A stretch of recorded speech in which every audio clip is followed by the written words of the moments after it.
any decision that's going to make a potentially exponential impact in your business and or in your law firm is going to come with a degree of uncertainty.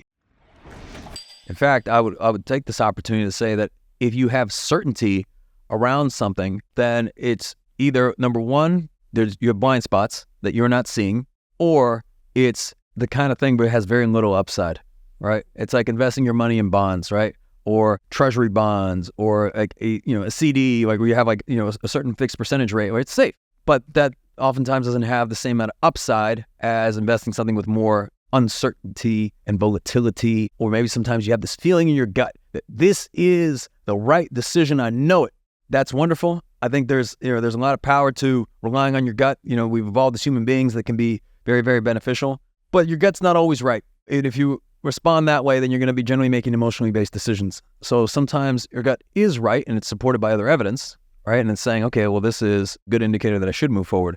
But I would still say you want to avoid potential blind spots when making critical decisions in your business, because a critical decision generally is defined. I don't know how this individual would define it, but I would say something along the lines of, if you're right, it's really good. And if you're wrong, it hurts a lot. So I go all the way when I'm facing a critical decision. So I think, if I'm wrong, what is the absolute worst thing that can happen? And realistically, what is the absolute worst thing that can happen? Because if the absolute worst thing that can happen is we go out of business, well then, no, that downside's too high for me. I can't bet the farm on anything. But if I'm wrong, well, maybe we lose a little bit of money. Or maybe we hire somebody who may not be a right fit for the role, and there's money involved in terms of hiring and paying salaries, there's training costs, there's investing in onboarding this individual and training them, and then there's also the opportunity cost of, like, had you hired somebody else during that time, would they have been more successful with the business, have grown more? What if I'm absolutely wrong? So first off, it's just avoiding any downside that is too great that it could ever wipe you out completely. Like, you don't want to become homeless.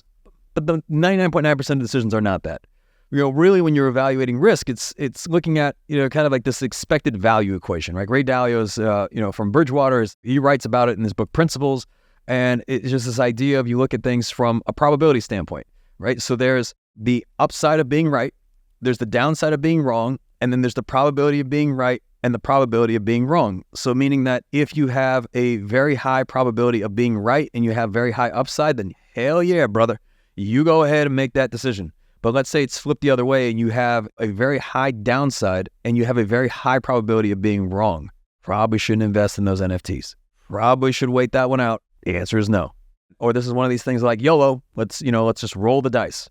But most things in your business, this business is not true gambling when you go to the casino, or even like investing in the stock market or something like that. Like, you have control over way more than you might think in terms of who you hire, and in terms of how you train them, how you develop them, how do you empower them, how you support. When you do make a decision, if you make a decision in marketing, you control the content, the collateral, you get the insights and data back. You don't have to be right immediately. You can pivot, you can adjust things, and it's your business. So you can ultimately control all your decision making.